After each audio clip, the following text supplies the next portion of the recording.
Okay, we're here for the big show. How you doing, everybody? Welcome to Traveling with Bruce. I'm your buddy, Bruce, with Traveling with Bruce. Today is Canada Day. This is July the 1st, 2024. And I'm just amazed when I mention the year because I started this channel in 2017. It's going to be 7 years in about 6 weeks from now, just before Jen and I start our summer European holiday trip. I'll have been on the air 7 years. Oh my God, I can't believe it.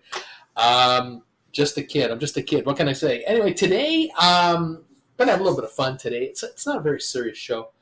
No need to have serious stuff going on here. Lots of YouTubers covering all kinds of serious information for you, but I do have some hurricane stuff for you and some other stuff and some personal stuff. And I thought I'd mix it up a little bit and share that. Thank you all for joining me. You might notice there's a ship behind the picture of a ship right here. That is the Homelines ship that I was on in 1962, crossing the Atlantic Ocean. It's the last time I crossed the Atlantic Ocean. I've since been on the Atlantic Ocean in a cruise ship. Out of New York to the Caribbean and back. Back with the in 2013, Jen and I took a cruise, but we've not done. This is my first transatlantic trip coming up. Jen and I are going to be on the Queen Mary 2, and we're very much looking forward to it. Welcome all from wherever you are. I hope you're having a good day today. For my Canadian friends, it's Canada Day, so it's a holiday Monday today. For my American viewers, welcome all. I know a big week for you. Thursday is July the 4th, and it's Independence Day in America. Fantastic. I have a strong suspicion that quite a number of my American friends out there, my viewers, are not really going to be working very much on Friday. I have a suspicion that airports in the United States are going to be very busy Wednesday. People getting out, going where they're going, so they'll be where they want to be on the Thursday. They'll take the Friday off and they'll come home on a Sunday, perhaps. On the other hand, there could be a bunch of Americans taking the first 2 weeks of July off as their annual pilgrimage. And of course, all of you teachers out there, you hardworking teachers who are just angels, congratulations if your school year is ending or just ended and you get a bit of a break now for the summer. Well deserved. And of course, the students, yeah, baby, summer holidays about to begin. Away we go. Let's see what happens this year. To those who are graduating college, university, or high school, some of you are thinking of a gap year between high school and college, or a gap year after college before working. Knock yourself out, especially those university students who are taking a gap year. Maybe it's a gap year between an undergraduate degree and a master's. Take that 1 year and travel, however it works. More power to you. I remember Jen and I met a gal in the Cayman Islands when we lived there full time. And I'm sure now this gal, oh boy, it's so long ago, this gal has now got to be in her 40s. But at the time, she had just graduated from university, I believe. And she had student loans of $80,000, $100,000, which at that time in 2000 was a lot of money. Fast forward to today, how many kids are graduating with 100 to 200,000 and more loans? I know, but in any event, this is a Canadian gal who found out that she could get a work permit. She could work in the Cayman Islands for I think it was 1 or 2 years, and she landed a job at a restaurant. And the restaurant's kind of a family, kind of like a Denny's kind of a menu place. Very busy at breakfast and lunch. Not so much dinner, but breakfast and lunch, very busy. And she would start her day first thing in the morning and go until the afternoon hours and put her 8 hours in. And she made so much money in tip money, being income tax free down there. She got to keep all her tip money. She paid off her student loans in a year and a half, and she was now saving for the next phase to have enough dough to take a year off to now travel. Just amazing. I suspect she is now probably, oh my God, she'd be now 44, probably had her kids already. Who knows? I don't know. If you're out there, if you remember me, I don't know. I wasn't a YouTuber at the time. But congratulations, all of you. No matter what your plans are for summer and how they're going and what you're doing, where you're going, what you're going to do with it all, more power to you. I just find it incredible to remember the fact that in 2019 and then 20 and 21, that window there where everybody was shut down, we were all shut down, we couldn't do anything, we were restricted for movement, how life has changed so much for Jennifer and I since 2021. We've been free to travel about the country, and we've taken advantage of being cooped up. And while we're young, as we like to say, let's go and enjoy the world as best we can. This will be our third year in a row going to Europe for a trip. And I had been to Europe in 2008 with my daughter. That was the first time I returned to Europe since I was a child. All through my 20s and 30s, 40s, Jennifer and I, we never traveled to Europe. We never did it. We traveled to the U.S., but we didn't travel to Europe. And here, I had the opportunity at that time to do that. And now, since the two channels that I now generate income from here, we're now able to travel this past 3 years in a row. Unbelievable. And we're taking advantage of it because who knows how long you have. You have your health, you take advantage of your health and go. And so, yes, Jennifer has 2 new hips, and she's doing great, by the way. Last week, she got her right knee, got an injection in her right knee, which this is her 3rd or 4th time, and her leg feels great. And so we're very hopeful that this now will last through the summer, and we'll get our trip in, and it'll be relatively pain-free. So, yeah, things are very good, and thank you all for your best wishes for Jennifer. Auntie Jen. My Jennifer Aniston looking-like wife. First off, thank you again for being here, saying hi to me. Shimai is here, just wondering where to get the travel insurance and how to find a good travel insurance. Thank you. There's a lot of folks, depending on where you live, it varies. It can be as simple as acquiring insurance from either a cruise line, if you're going on a particular cruise, or through a travel agent if you're using a travel agency to take a trip. Sometimes you would use a human being in your hometown at a travel agency, or if you're using an online travel group, they might offer insurance for you as part of your package. A lot of folks over the years have gone to the, in the United States, it's the American Automobile Association. In Canada, it's the, I know in Calgary, the Alberta Motor Association, the AMA. You go to one of these outfits, you become a member of an organization like that. They will offer also all kinds of insurance policies based on your travel requirements, whether it's one trip specifically or you're doing more than 2 trips in a year. And then my viewers here, they talk about getting insurance through something like Alliance. If you go online and do a Google search, I would be specific. I would say, if you're living in Canada or you're living in Germany or you're living in Britain, USA, you want to say, best, travel insurance companies for Canadians or for Americans or wherever you live. You may want to start with that. There's one other way to do it, and it depends on the relationship you have with existing insurance companies if you already do have relationships with insurance companies.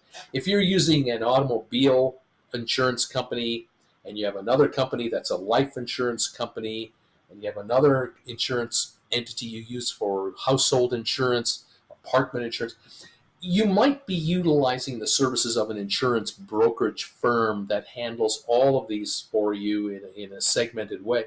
You might just want to call them up. You might wish to do uh, a call to an insurance broker in your hometown, because these folks are specialists in shopping out for you what you need, and they'll quickly figure out certain policies just don't matter to you at all.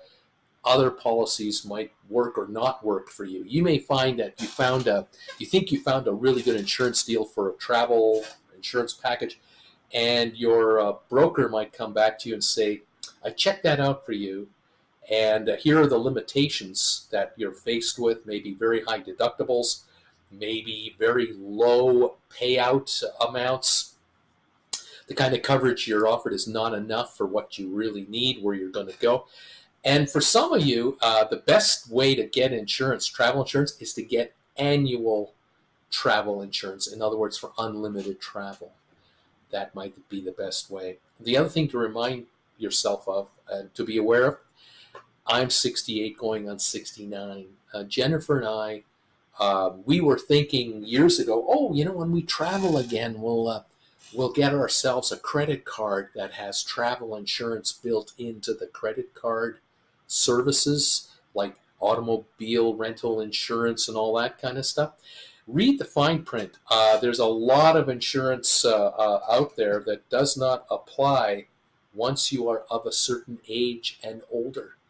There is no insurance. So you think you have insurance, or you were told you have insurance. Yeah, when you were 60 or 62, you had insurance. Now that you're 66, there is no insurance, and you might be paying for insurance through a credit card, through higher interest rates or annual fee that you're paying towards a credit card company, and you don't have insurance at all. You've outlived it.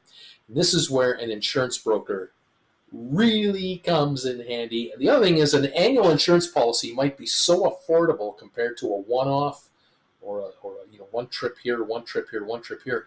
Just get the blanket insurance on an annual basis, might be a lot more affordable. And or if you are combining using a broker, and you've got house insurance, and you're getting car insurance, and you have life insurance, and now you're getting travel insurance, you might find that the fourth policy added to the other three gets you a volume discount from the insurance firm. Again, I'm totally speculating here, but there's a short answer for you. Ms. M, hello all from a very warm Fraser Valley here in British Columbia. Gas is around 170 a liter range. Yikes. Ms. M, first time, number one this time. Happy Canada Day. Fantastic. Sharon is in the house. Thumbs up number 2 tonight from New Jersey. Welcome. Heading to Washington, D.C. later this week to see my kid and their wife, to see the July 4th Mets Nationals game, and hopefully, weather permitting, for the fireworks, of course. Ken Correca is here. Hi, Bruce and Jen from Saginaw, Michigan. The temperature is 75 degrees here and clear. Gasoline $3.86 a gallon. Jen and Ken say hi. Thank you all. Number 3 thumbs up or so. It's all good. Thank you for that. Nice to see you here. Helpful hint to have a happy 4th. Don't have a 5th on the 3rd. Be careful about that. Thank you all for the thumbs up. Tom Henry. Hello, sir. Welcome. I'm assuming you're in Richmond, Virginia. Welcome, my friend. Kirk Brunson is in the house. Hi, Bruce and TWB family. Kirk from the Big Apple is here, and I'm on lunch right now. Tom Henry. Kirk, what is good to eat for lunch tonight? Donnell, good evening, Bruce and all. I'm number 7.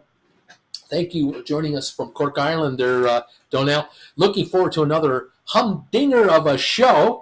We'll do the best we can. Hi, Bruce. How to find a good travel insurance. We've done that. Kirk, leftover chicken over spicy rice. Oh, yeah. Tom Henry, Bruce, happy Canada Day. Sylvia, happy Canada Day to you. And number 12, thumbs up. Thomas saying hi to Sylvia. Sharon, the author, is currently recovering from trigger finger surgery. He's doing well, but it'll be a little while before he can flip people off again. Happy Canada Day. Thank you all. Appreciate it. Tom Henry, hi there. I'm typing on my phone, laughing out loud. Donnell, Yes, happy Canada Day, Bruce and Jen. The author himself is right here. Kevin Chapman, happy Monday, Bruce. Gorgeous here in central New Jersey today. Thumbs up number 15. 239 days from a Panama Canal cruise on Celebrity Beyond. I can't wait for that. Jennifer and I are 50 days away from departing Calgary, where we're going to fly to New York.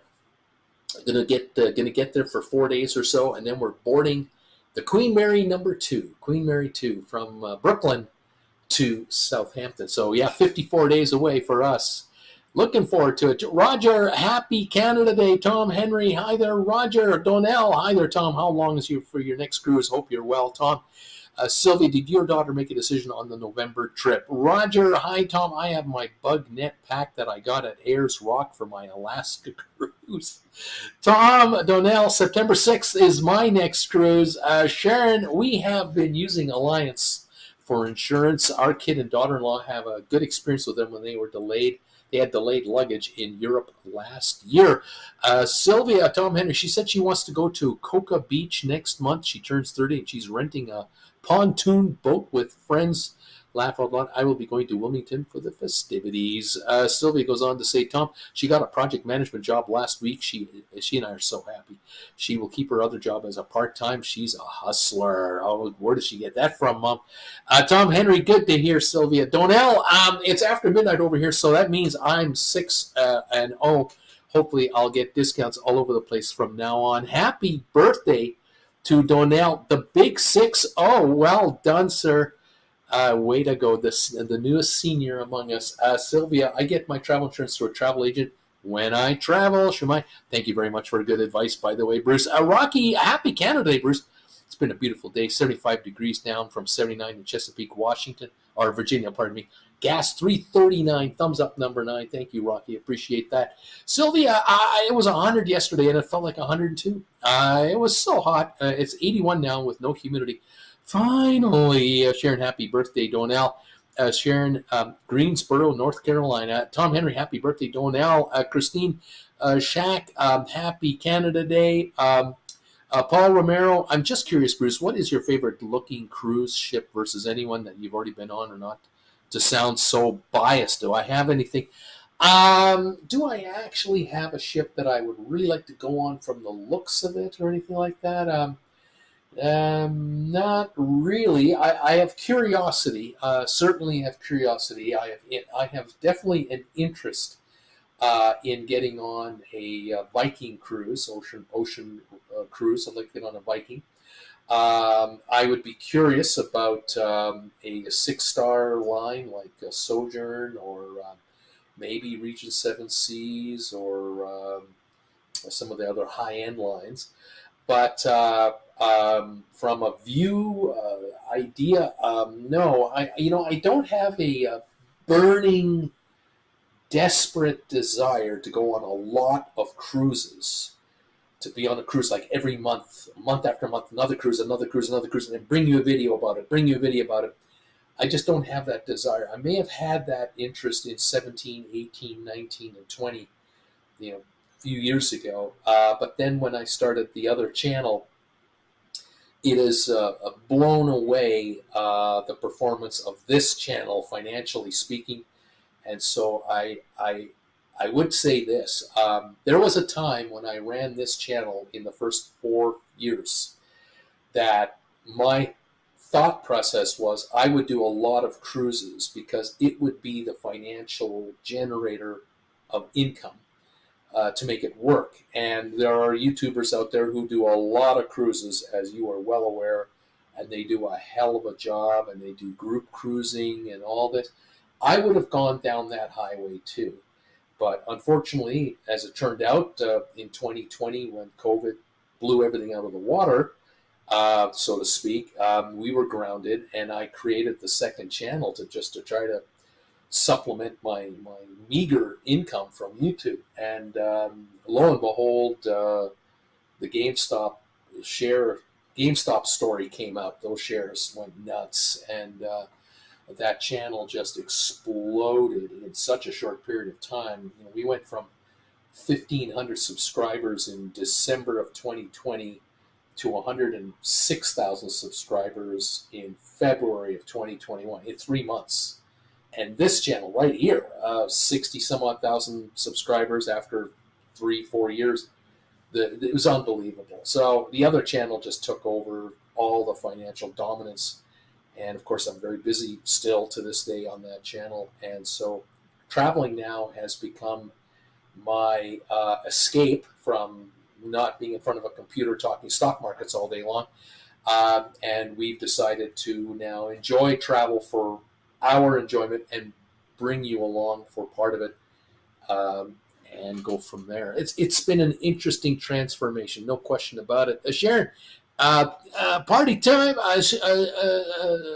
Sylvia Donnell, happy birthday to you. Donnell, cheers, Tom, and you, Sylvia. Hope all's well with you. Donnell, hi there, Sharon. Thank you very much. Andrea, greetings from Chicago, Illinois. 70 degrees. Gas is $3.89 a gallon here. Welcome, Andrea. Sharon, FWIW, Oasis of the Seas. The layout's just beautiful, including a running track that doesn't involve dodging sunbathers or people coming out of the buffet. There you go.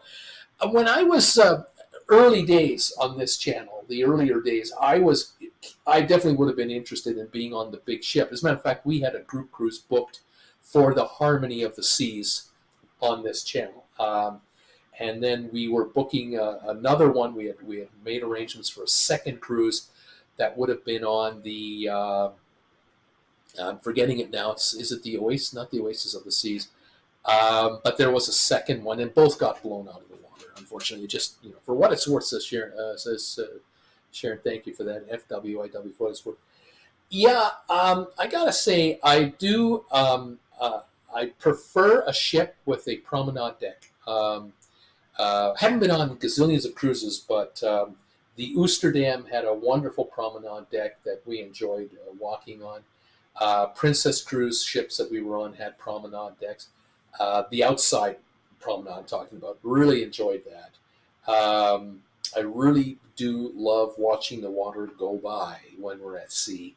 Love being at the back and just watching all the water being turned over and stuff.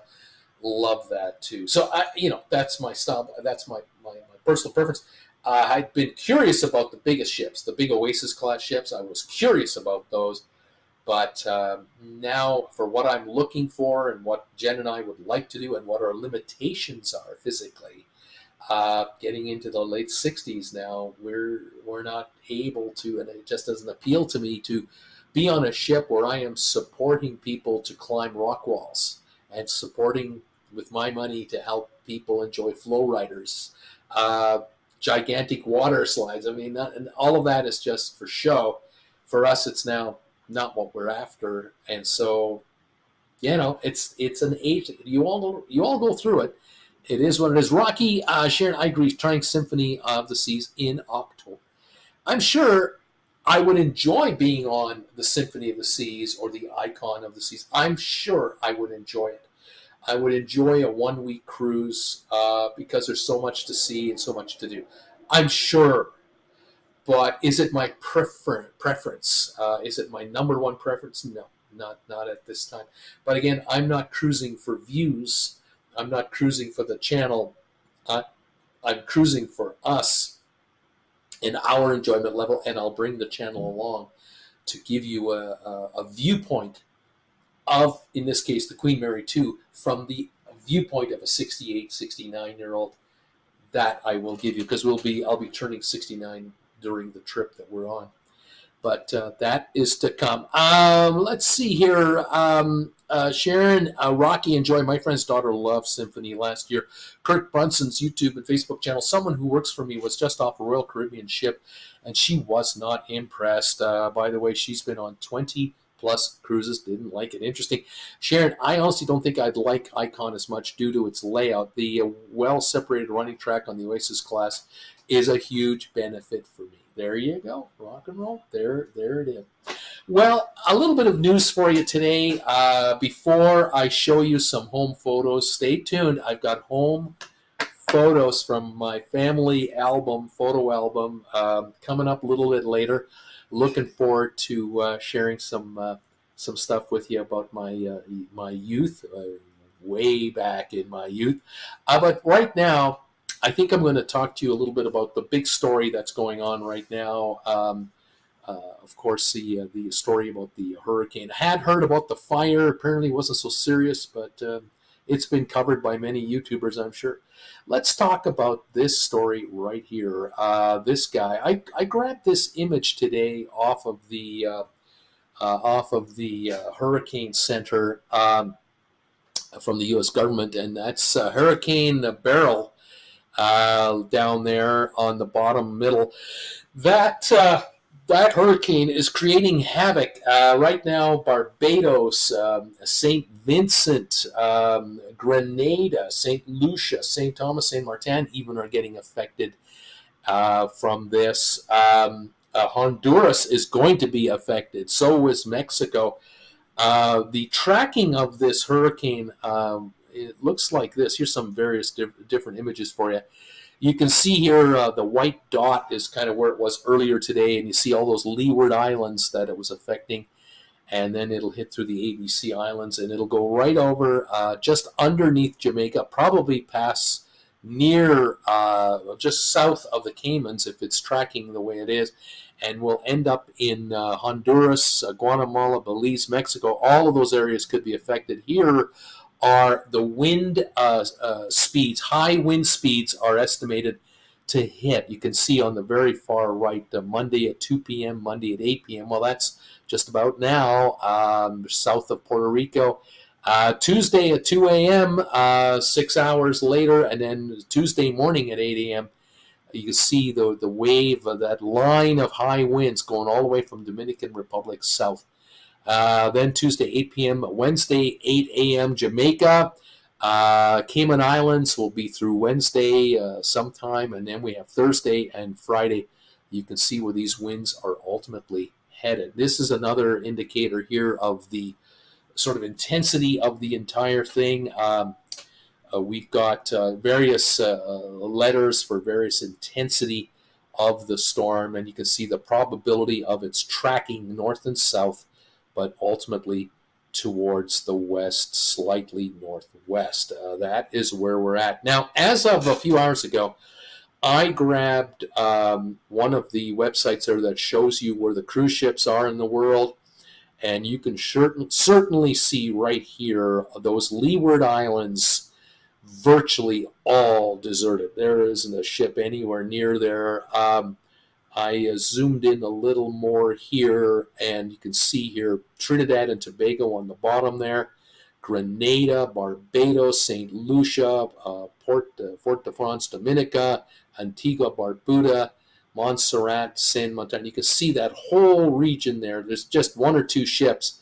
The purple arrow there, that is Celebrity Beyond, and it's headed for Aruba, Curacao. It will be south of the track of the hurricane. It won't be in its path. The other ship that you see in green, I believe that ship is heading north and will be out of there shortly.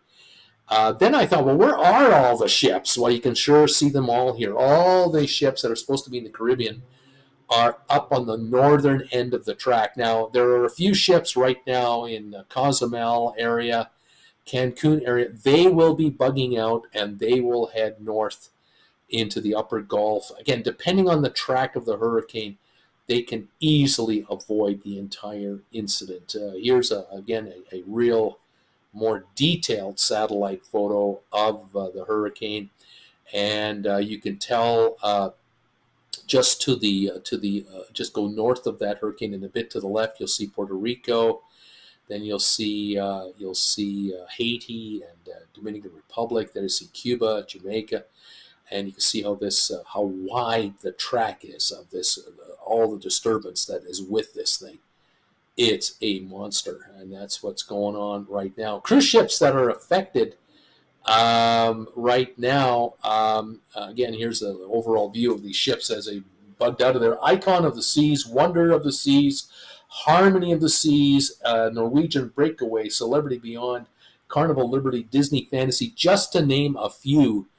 All of these guys have altered their itineraries, and there will be more announcements probably coming up every day going forward based on the speed of this hurricane, how fast it will track towards the west. Let's look at this picture here. You can see 8 a.m. Tuesday, just below Puerto Rico there. Then 8 p.m. Tuesday, but just below Haiti and Dominican Republic. Then 8 a.m. Wednesday, just approaching Jamaica. By 8 p.m. Wednesday, it'll have just barely passed Jamaica. Cuba, of course, is just to the north. 8 a.m. Thursday, it'll have passed by the Caymans and is now headed for Central America. And that is where we don't know. Is it going to be a head-on for Cancun, Costa Rica? What about Honduras, Belize? The thing that I worry about is the loss of life from this monster, and it is not going to be on cruise ships. Nobody on a cruise ship is going to pass away because of a hurricane. Ships avoid hurricanes. It's these locations that the hurricane is going for. The mudslides, landslides, horrific conditions. Also collapsing buildings. We're talking about the third world in many cases here. Some areas very poor, and there will likely be loss of life because of this slow-moving monster, and it happens every year. And it's the beginning of the season, so what can I say? We've only just begun, and I shudder to think, but it is really true what's happening.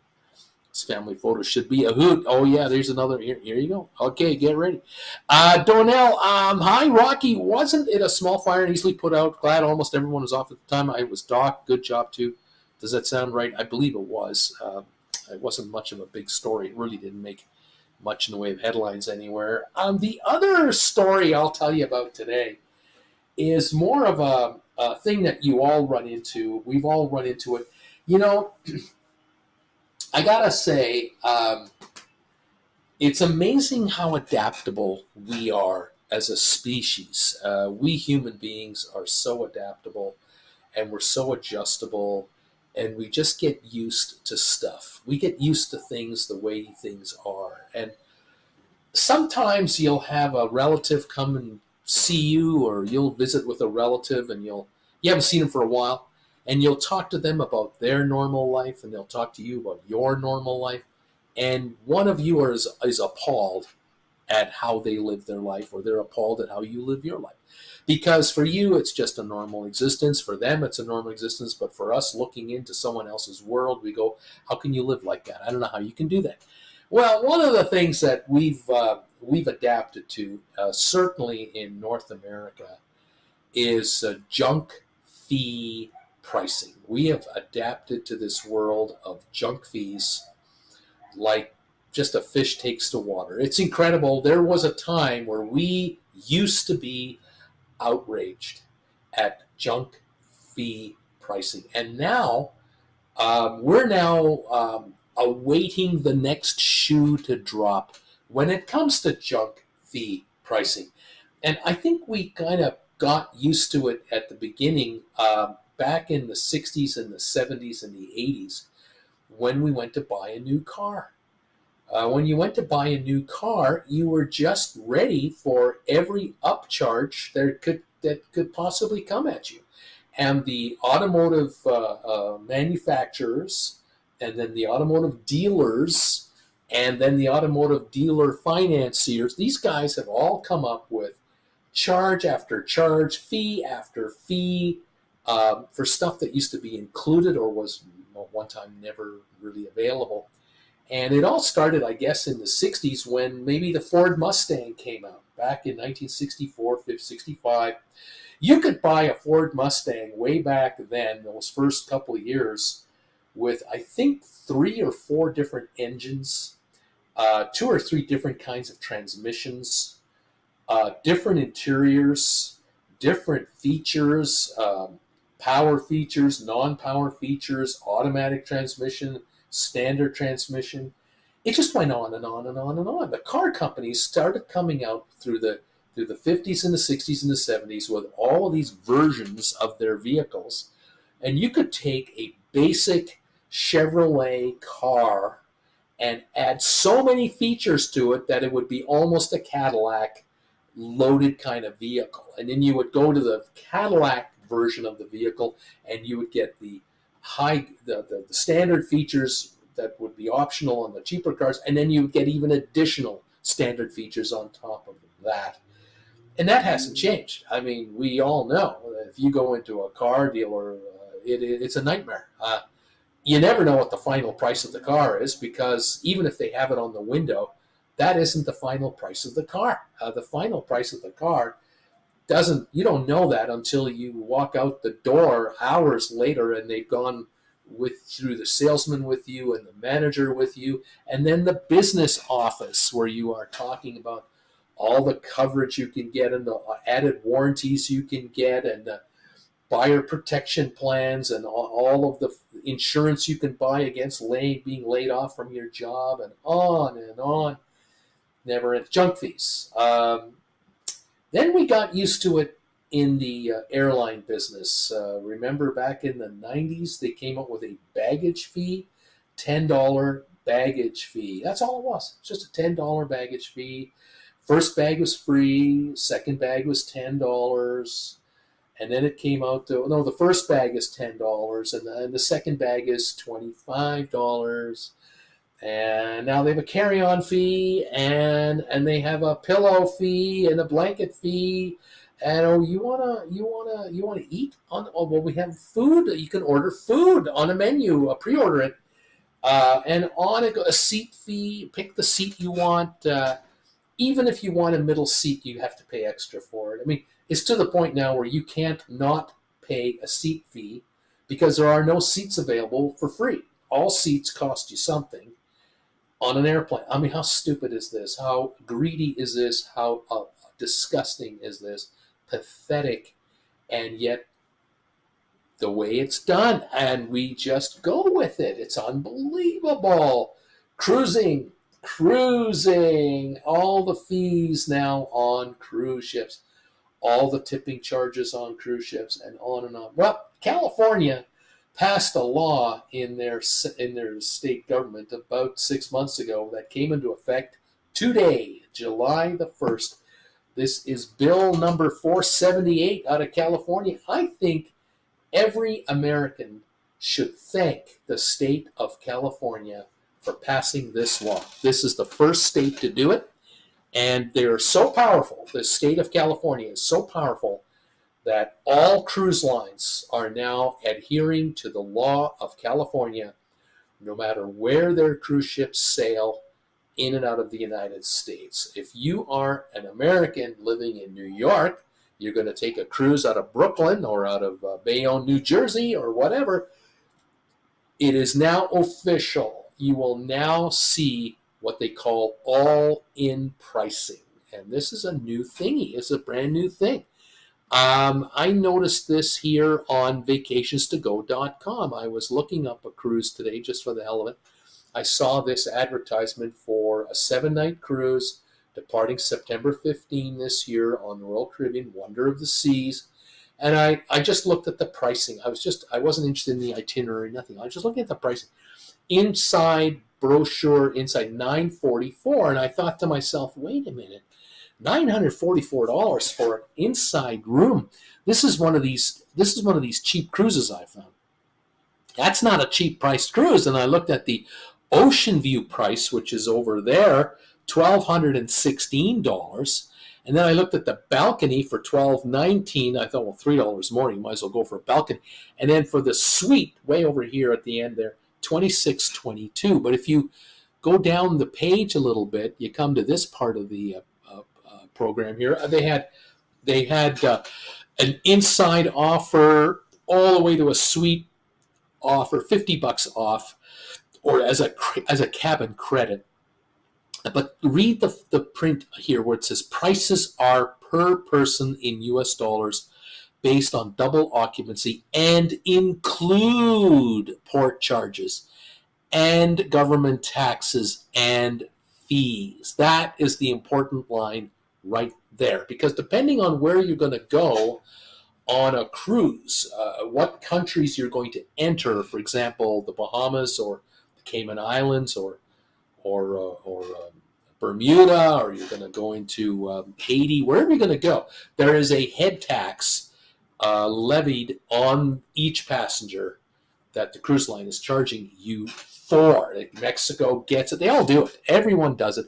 And instead of having a visa, these governments have a port fee, a security fee, a tourism fee. These are taxes that governments are levying on tourists to get a cash grab because you don't vote them in and out of office. And it's part of your fare, and it's usually a set dollar amount, and it's all included. Now it's added into your fare, so you're not going to see ads very often anymore where it says 7-day cruise from $3.99 a person. You're not going to see that anymore because it's illegal for the cruise line to offer you a cruise without including mandatory charges. These are unavoidable. You can't avoid the entry fee. You can't avoid port charges. You can't avoid the taxes. The cruise lines must now advertise that. What they are not obligated to do is they're not obligated to show you the tipping fee that they are mandatorily adding to your fare as a charge, a ship charge.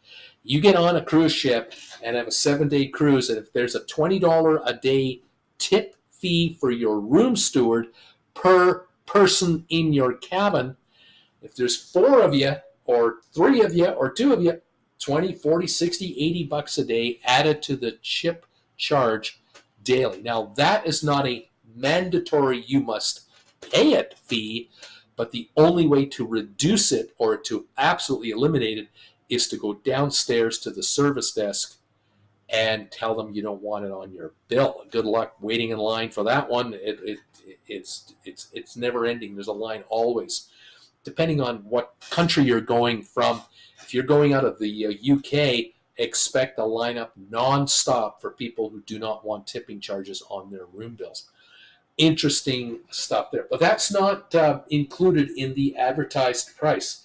Cruise lines will eventually get to the point where they will either make it mandatory and just tell you that it's a $20 a day charge and you must pay it. But the smart way for them to do it is how some of them are doing it now. It's already included in your fare. And there is no, they basically brag. There's no tipping. There's no tipping. The reality is you are paying tipping. It's in your bill. You just don't know it's there. This is the new normal coming our way, I think. I'm happy to see cruise lines forced to do this. I would like now to see airlines forced to do this, because you cannot not take a flight and not sit down. You have to be in an airplane seat.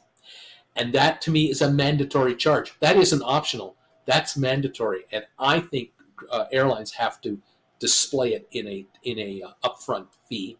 I don't think passengers have to go fishing for it. This is ridiculous. Any other mandatory fees included? I will say, though, baggage is one of those sticklers. I'll tell you this. Just keep this in mind, okay? In the United States, as an example, for those big U.S. airlines, they have to pay an FAA, Federal Aviation Authority, tax on airfare that is charged to you as an individual. There's a tax built into a fare. They do not have to pay a tax to the FAA for add-ons. So when they took the baggage fee and made it a separate entity and they claimed to reduce the price of a ticket by $10, $15, $20, $25 and just have an optional baggage fee, because not everybody travels with 2 bags. They said that our ticket fare over here is lower, so you save money because you only pay for what you're using. Well, the airlines saved money, because the airlines now were only paying a tax to the FAA from the airfare. On the baggage fee, that is not subject to an FAA tax that I'm aware of. And so the airline shifted billions of dollars of revenue that they were getting anyway over to this division over here. and they paid less in tax over there. So in effect, the American taxpayer, not the flyer, not the individual in the airplane, the overall American taxpayer that doesn't fly every week, every month, every year, you are paying the added cost of allowing airlines to charge ancillary fees, seat selection, baggage, meal service, and everything else tax-free. They're doing it tax-free. It's coming out of Americans' pockets. That's the reality of what's going on. Now, junk fees, if the FAA, the government of the United States, were to say to the airlines, no matter what you charge people on board an aircraft, no matter what that is, it's subject to FAA taxation, the FAA would be generating billions and billions more in taxes coming in, which of course will cost flyers more money to fly. But for the rest of the Americans out there who are now subsidizing this fee, the pressure is off. It actually would help the U.S. budget deficit. Agree with it or hate it, it doesn't matter. If you're a flyer, you don't want to do it that way. If you're a non-flyer, you go, hey, people who fly should pay the taxes. Why should I pay a tax? Why should some of my income tax go for compensating all these airplanes in the air filled with tourists who aren't paying the tax anymore because the airlines pulled a fast one with these ancillary fees? Interesting thoughts. Just your old buddy from Canada saying, yeah, here we go. Here's something else. I was looking up on Expedia.com a reservation. This is just for fun. I'm not going here, but this is the Bellagio in Hotel and Casino in Las Vegas. And I found this listing here. They were showing off one of the rooms. And I just put in a couple of days, like 3 days in the summer. How much would it cost to rent a room in the Bellagio? The cheapest room they were showing me was this Premier King room. Looks nice. Sleeps 3 people. It's 510 square feet. That's a big hotel room with a king bed. And then it had pricing. And you notice down here, it's in Canadian dollars. It says CA 286. That's Canadian dollars, $286. And then below that, it says here, grand total of $1,204. Includes taxes and fees. So I went to the page where they broke it down. So here it is right here. So on the very top, you'll see 3 nights, CA 286 per night, including 15% off, which is $151 Canadian saved. So it's now $857. And then there's taxes and fees for 115 Canadian dollars. Then it says local tax due at the property, $27. I figured out very quickly that sounds like another 3.5% tax on the room rate. And then below that, resort fee, $68 a night due at the property. The total is $1,204 is the total. You saved $151. Wow, 3 nights, 1,200 Canadian dollars.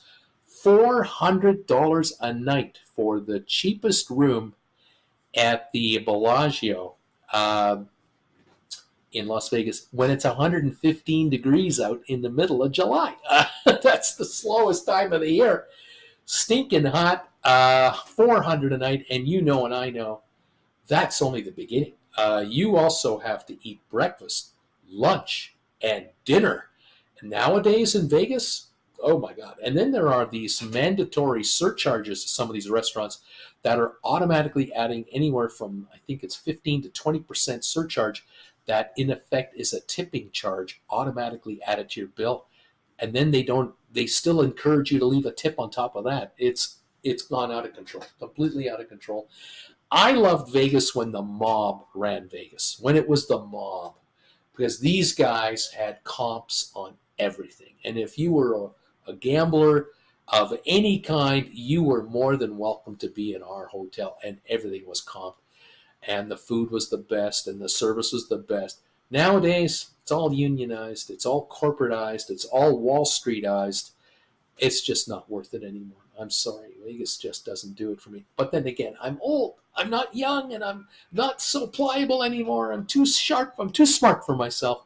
That must be it. Anyway, welcome to the world of junk fees and what's going on. Unbelievable. Yeah, what can I say? What else is going on here? Thank you. This is very depressing. I'm going to fly Canada Air from now on. I don't know what this means. Sharon, Shumai, my kid and daughter-in-law have sworn off Air Canada due to serious canceled flight issues last year. Sharon, were those Vegas dates during the World Series of Poker, by the way? There's a lot of demand for mid-June to mid-July. Sherry, Boeing is a big issue for everybody. They are just very cheap. Shumai, Bruce, life is too short. We only have one life. Why not spend it and enjoy it? Well, again, you want to get value for your money, and you want to be told up front, how much is it? I have a choice. Do I want to spend a week in Vegas? Do I want to spend a week in Disneyland? Do I want to spend a week in San Diego at SeaWorld? Do I want to spend a week in Pebble Beach and go golfing? Do I want to spend a week renting an RV and going to the Grand Canyon? I have choices. I have one vacation a year. I do not want to spend hours and hours and hours trying to figure out what the cost of a darn vacation is. I just want the price. What's the damn price? And if it's the same for everybody, there's no need to price shop and waste all this time. That's what I want. I just want upfront, transparent revelation of pricing. Show me what it is. That's what I'm after. What can I say? I'm old school. I agree. We all have one life, but so much we can afford and so much we can't. There's nothing more depressing to find out that a family of four or a husband and wife and another couple are going to go for a week getaway together, and they have a budget of so much money. And they do all this scrambling to figure out where they can go and what they can do, only to find out that by the time you add all the hidden charges and all the junk fee charges, like resort fees, which is pure BS, complete cash grab. By the way, you don't see in the Bellagio the $25 a day to park your car. That used to be free. Now you pay. All these charges will wipe out a lot of people from going. They can't afford it. It's being issued or being promoted as a great value getaway. It is not. The other sad thing about it is you have a place like Las Vegas that used to be a pretty good value, depending on your gambling habits, used to be a very good value for a getaway. It is now cheaper for Canadians and Americans to strongly consider flying to Europe for a 1-week vacation there. You're better off going there for less, and you get so much more. Unthinkable. I mean, it's unthinkable, but it is what it is. Because unfortunately for travelers, whether you're American, Canadian, Mexican, European, from wherever you are, it doesn't matter. Unfortunately for travelers, the airlines are now all publicly traded corporations under tremendous pressure by bankers for results. Hotel brands are all publicly traded companies now with 3-month results expected, and they better be better than the last 3 months. Vacation getaways, Disney company, publicly traded company. Universal, part of a publicly traded corporation. The demands on bottom line results from these mega corporations are so dramatic, they are pricing out the lower middle class viewer, vacationer. It's only for the upper end. And there is only so many of the upper ends to go around. And in the last 2 years, a lot of folks who were in the upper half of the middle class have been dragged back down to the middle class. That's the reality. And some people are kicking and screaming and don't want it to happen, but it's happening. Seniors who thought they would retire in a comfortable lifestyle find out in their last couple of years of working that their retirement is a middle class lifestyle at best, and they're barely hanging on to that. This is the shocker of shockers for a lot of North Americans and others. And there you go. It's just the way it is. The pressure on the bottom line is unbelievable. Anyway, Aaron, hey Bruce, we're going to the Bahamas with the sister on the MSC this December. Sylvia, I hate resort fees. It's ridiculous. Sharon, FYI, the dollar is very strong against the yen these days. Japan, affordable. Sharon, why am I paying for a resort fee when the hotel is not a resort? Just a regular hotel. Exactly right. How many times have you been to Vegas and the pool's closed? The pools aren't open because it's March. They're not open until May. Want $68 a night resort fee for a pool that isn't open? I don't think so. I kind of boycotting Vegas myself. I'm really not interested in this at all. Kevin Chapman says, don't retire. See, don't retire. There you go. Never retire. Just keep working. In any event, there you have it. Are you ready for some family photos? Have you stuck around long enough for that? Have you been giving us thumbs ups for this show, by the way? Have you been able to help me out with some thumbs ups today to make it worth my while to show you some family photos? I have some photos here of a trip that my family took in 1962. So I'm willing to show myself off to you folks what I looked like when I was 6 and 7 years of age. This is pretty traumatic for a guy like me to actually show millions of viewers at the same time what I looked like, when I was a little boy, because I can see there are 36 people watching now, and you're all calling your friends, and you're all telling them, hey, you got to watch Uncle Bruce. He's about to show everybody what he looked like when he was 7. I know what's going on here. You're pretending to only be there, but you're really sharing this everywhere you can go. I know what's going on. But thank you for the thumbs ups. 34 of them have come in. I appreciate you all. You keep those coming on. That would be great. Back in 1962, my family, my mom and dad and my sister and I, we'd been stationed in Germany for 3 years. My father was a member of the Canadian Armed Services, and as a member of NATO, a NATO member country, my father and his buddies were all stationed in West Germany for, it turned out to be a 3-year hitch. It was supposed to be 2 years, turned into 3 years, because in 1960, the year after we got to Germany in 60-61, the Berlin Wall went up. The Berlin Wall went up in 60-61. If you've ever seen the movie with Tom Hanks, Bridge of Spies, great movie. Steven Spielberg directed. Very well done, kind of a movie to give you a sense of the atmosphere of the time.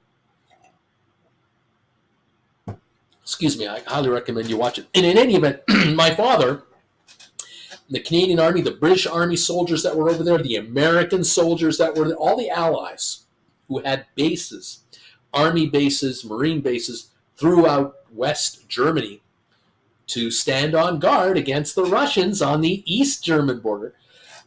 They were all on worldwide alert in 1960-61. President Kennedy was the president of the United States. Nikita Khrushchev was head of Soviet, Russian, and it was tense times. And so our 2-year stint became a 3-year stint. And so in 1962, my father was now with his command, all the company he was in, ready to come back to Canada. And so the Canadian Army bought tickets for families, because we had gone over as a family and we were coming back as a family. And we were on an ocean liner to come back to Canada. And this is the ocean liner that we were on. It's the Homerick, the Home Lines ship. This ship was about 1,400 passengers in size, and it was an Italian liner from an Italian cruise line. This ship, the Homerick, registered in Panama. This ship sailed from about the just after the war until 1967 or so, 5 more years after we were on her.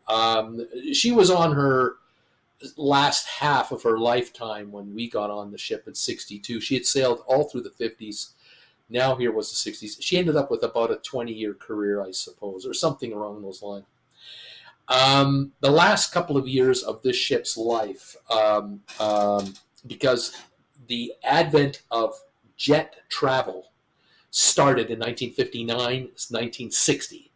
59, 60, 707 jets were flying over the Atlantic Ocean to take away all the transatlantic business that these cruise lines had. So when we were on this ship, we were the last families to come back from Germany via an ocean liner.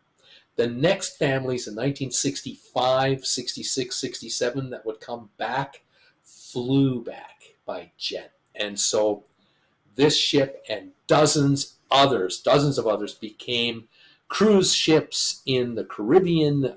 They became South American oriented ships, but they couldn't make the money that they were making from the 50s through the 50s, when the good old days of transatlantic business was good money.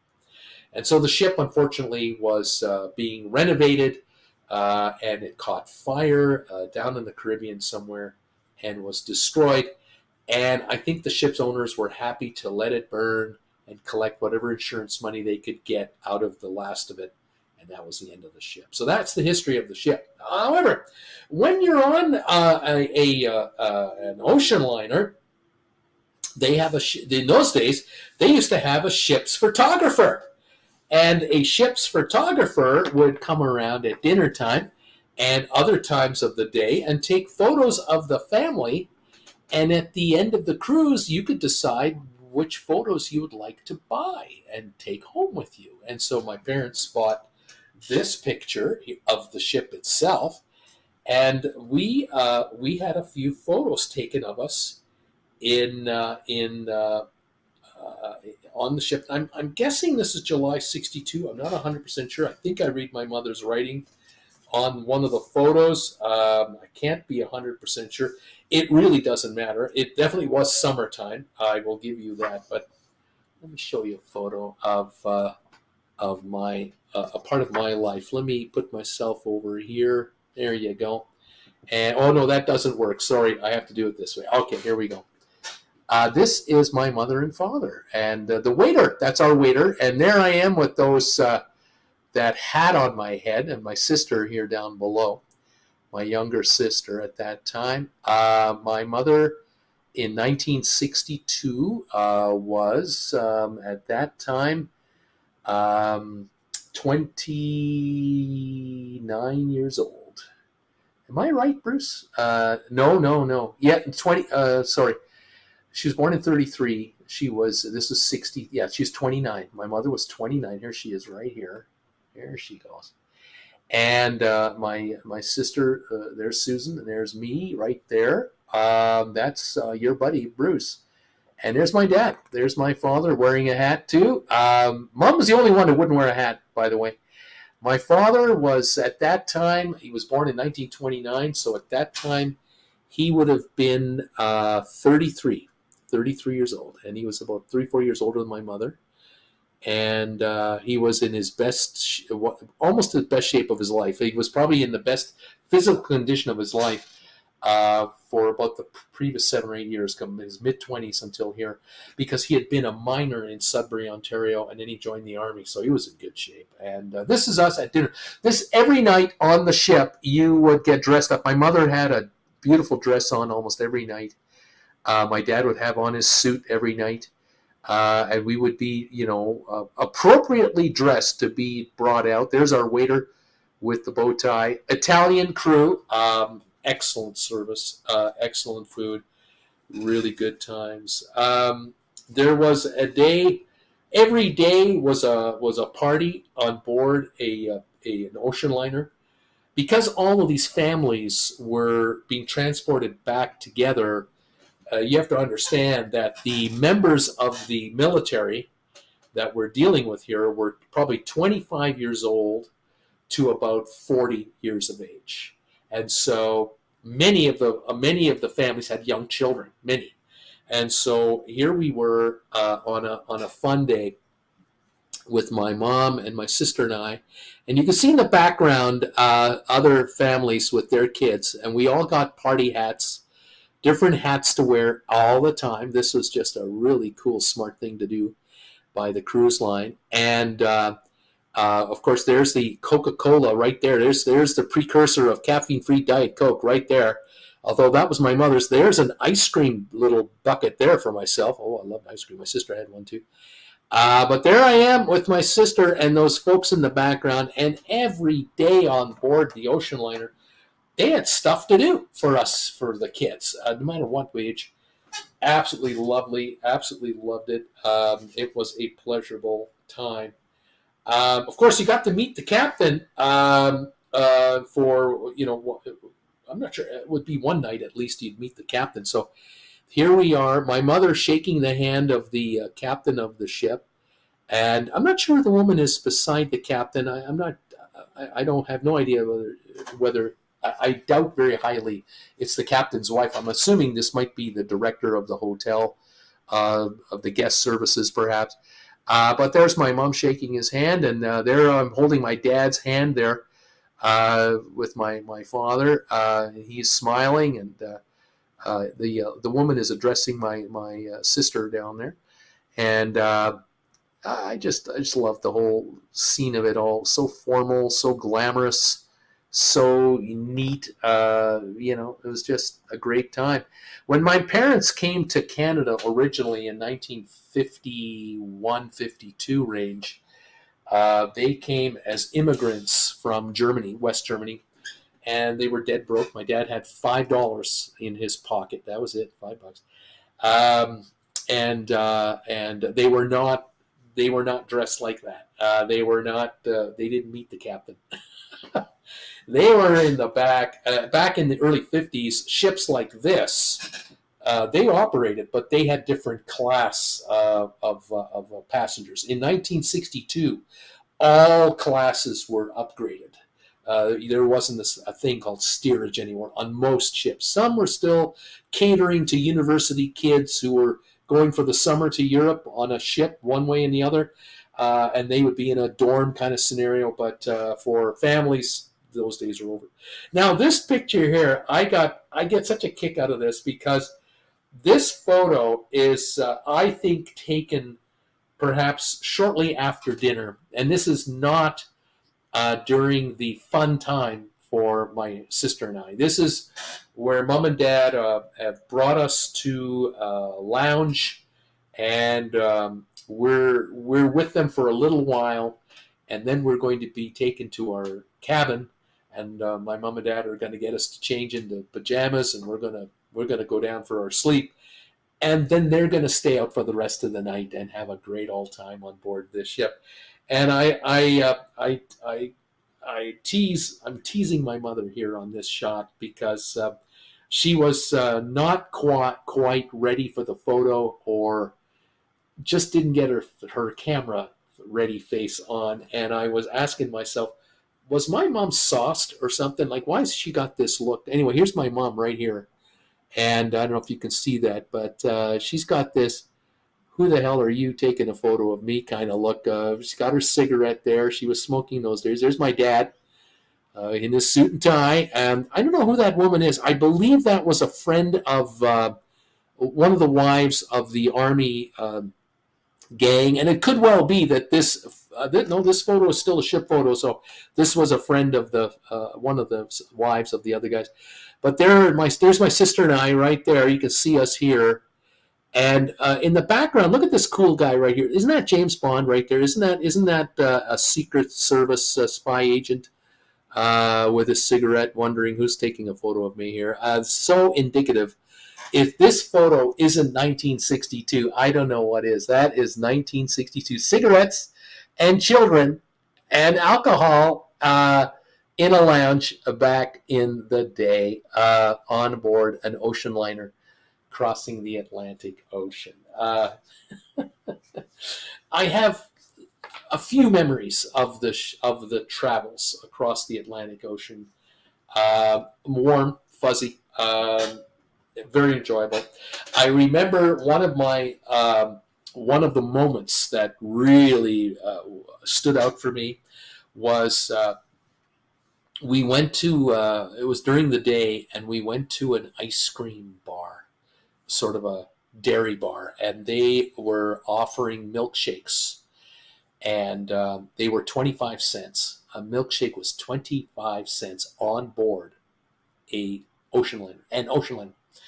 And my mother gave me the quarter to give to the gentleman and in effect, this milkshake, my sister and I got to share it. We got to share this split, which he divided into two halves.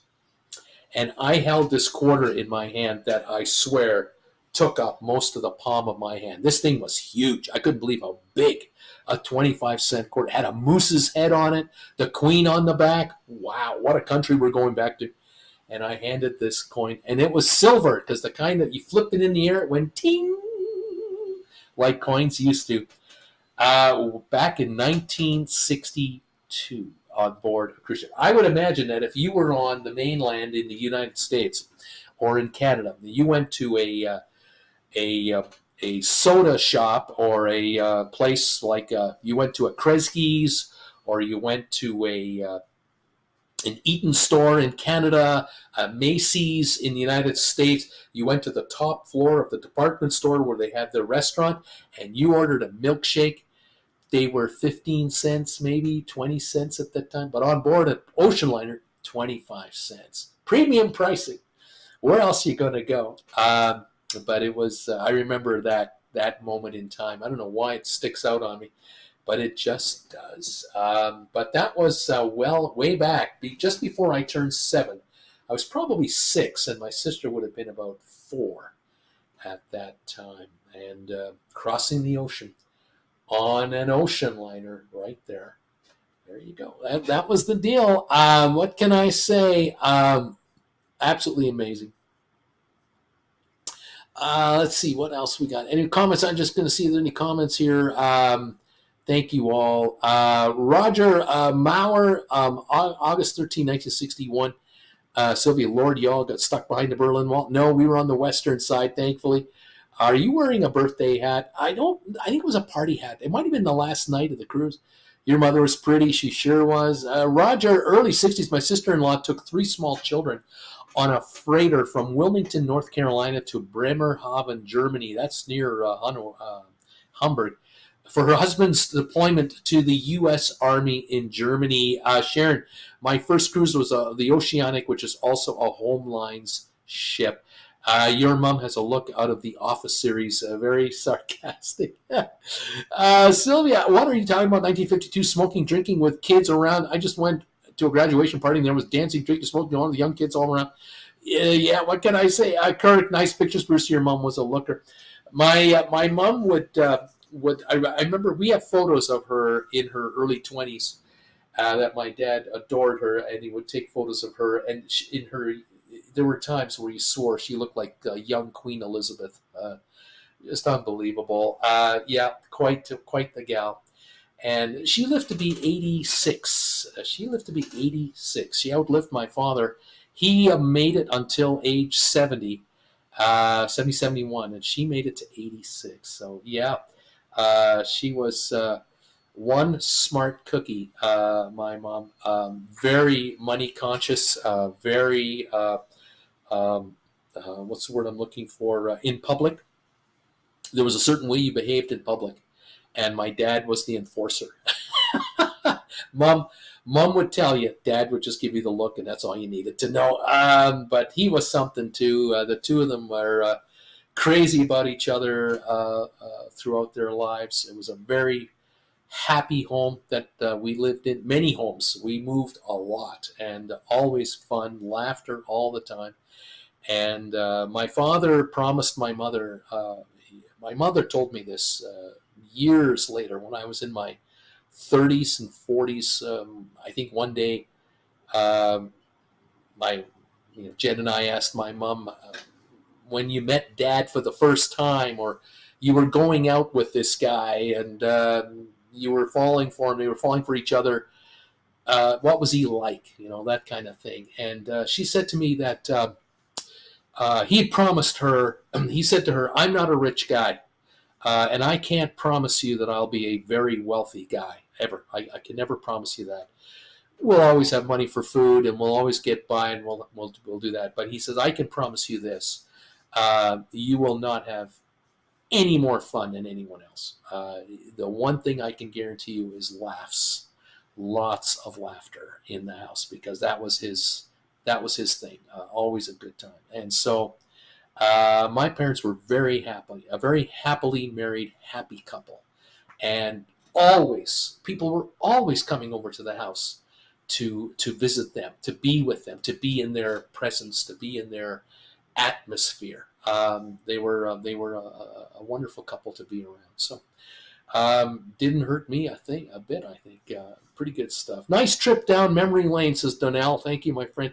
Shoni, Bruce, thanks for sharing your photos. Looked like you all had fun. How many days did it take to get home? I believe it was a 5 or 6 day crossing at that time. I believe we landed in Montreal in Canada. We came through the Gulf of St. Lawrence into Montreal, and then we got on board a Canadian Pacific Railroad train, and we did a 4 hour or so train ride from Montreal to Toronto. And I remember getting to Toronto at Union Station, uh, and my father's uncle, so that was my father's mother's brother, was there. He was there to greet us, and we carried all the bags into, I believe, a taxi cab, or he had a buddy of his who had a car. I can't remember. And we drove onto a street known as Spadina Avenue, a major north-south uh, artery street, and we were well out of downtown, where it became much more residential at that time, 1962. And we ended up staying in my father's uncle's home. I think we were there for maybe 2 weeks. And at that time, during that 2 week window, my mother and father bought a house. just can't believe it. They had decided that they were going to reside in the Toronto area, and they found a home just outside of Toronto in an area known as Bay Ridges, which is beside Pickering, near a place called Ajax, Ontario. And that is an area where there's a car plant there, major car plants, and there's a nuclear power station there, the Pickering Nuclear Power Station, that powered all of southern Ontario. And we moved into a brand new house that was just being completed in Bay Ridges, Ontario. Within 2 weeks of being there, we were in a house. It was just like a light speed change. Uh, for me, of course, I'm oblivious to it all. My sister were oblivious to the logistics involved that my parents had gone through to do all of this. I mean, totally oblivious. But my father had scored a job within a week of landing. He had a job. He got, I thought, the greatest job in the world. He was employed by the Simpson Sears Company, Sears now, Simpson Sears Company in 1962 in downtown Toronto in the toy department. And I thought, oh man, Dad, I said, you're employed in the toy department at Simpson Sears, which is like a Macy's, gigantic, uh, nationally known, with multiple locations across Canada, a Simpson Sears store. He was in the toy department. I thought, Dad, you just landed the greatest job anyone could ever have, because all the new toys, you get to see them first. This is incredible. Uh, he did that job for about a year, and then from there he moved into music sales and became a musical salesman. Instruments, selling musical instruments wholesale to music stores across Ontario, and that's where he moved into being a musician himself. That's what he ended up doing. Anyway, those are different days, unique times, and I look fondly back at these photos. I look fondly back at this ship here, and I find it ironic that 61 years, 62 years after being on this ship, I'm talking to people around the world about cruise ships and traveling.